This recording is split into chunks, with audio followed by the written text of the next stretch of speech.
নমস্কার সবাইকে। ইনক্রিক Facebook page এবং ইউটিউব চ্যানেলে আপনাদের সবাইকে আবার স্বাগতম। আরেকটা ভারত পাকিস্তান ম্যাচ আজ শেষ হলো। কী রোমাঞ্চকর ম্যাচ! মানে যারা দেখেনি তারা অনেক কিছু মিস করেছে। বরাবরই ভারত পাকিস্তান ম্যাচ যেমন হয় আজ তেমন হলো, এবং শেষ পর্যন্ত ভারত জিতলো। এটাই আনন্দের একটা বিষয়। একজন ভারতীয় হিসেবে এর থেকে আনন্দের গর্বের কিছু হতে পারে না। কিন্তু তারপরও ভারতের পারফরমেন্সে আমি আজ একদম খুশি নই। ম্যাচটা এত বাজেভাবে জেতার কোনো প্রয়োজন ছিল না। আরও ভালোভাবে ভারত জিততে পারত। যেহেতু এই পাকিস্তানকে ইউএসএ একদিন দুদিন আগে এভাবে হারালো, এই পাকিস্তানের সাথে এত লড়াই করে জেতার কোনো প্রয়োজন ছিল না ভারতের। যাই হোক, আরেকটা বিষয়, পাকিস্তানও এভাবে হারা উচিত হয়নি। বারবার তারা একদম লাস্ট স্টেজে এসে এমন একটা কিছু করে যায় যেখান থেকে তারা উঠতে পারে না। আজকে ম্যাচের প্রথম 10 ওভার যেখানে ভারতের পক্ষে ছিল, পরের 10 ওভারে পাকিস্তান খুব ভালোভাবে কামব্যাক করে ভারতীয় ইনিংসে। ঠিক সেইভাবে পাকিস্তান ইনিংসে যদি আমরা দেখি, প্রথম 15 ওভার সম্পূর্ণ ম্যাচটা পাকিস্তানের কাছে ছিল, কিন্তু 15 ওভার পর থেকেই ম্যাচটা ভারতের দিকে চলে আসে। এখানে ভারতের ব্রেক থ্রু দেয় অক্ষর প্যাটেল দেয়, তারপর হার্দিক পান্ডিয়া, তারপর বুমরার কথা কি বলবো, একাই ম্যাচ উইনার। আর আরেকটা প্লেয়ার যে একা হাতে বলতে গেলে আজকের ম্যাচটা জিতিয়েছে, সে হচ্ছে ঋষভ পান্ত।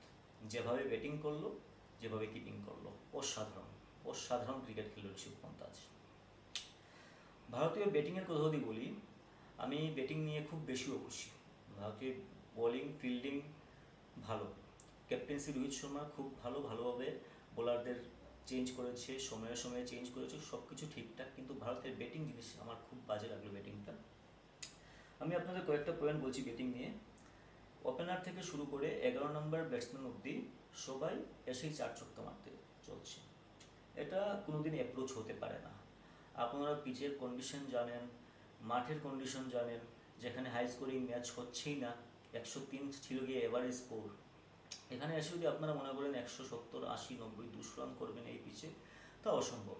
আর এভাবে করতে গেলেই আপনার টিম 100-150 রানের 100-120 রানের ভিতরে অল আউট হয়ে যাবে, যেটা আজ হয়েছে। 120 করতে পারেনি ভারতীয় দল। দেখুন, আমি দেখবো বিরাট কোহলির যে অ্যাপ্রোচটা ফার্স্ট ম্যাচে দেখলাম আয়ারল্যান্ডের সঙ্গে, এবং আজকের ম্যাচেও দেখলাম, বিরাট কোহলি কিন্তু এমন খেলে না।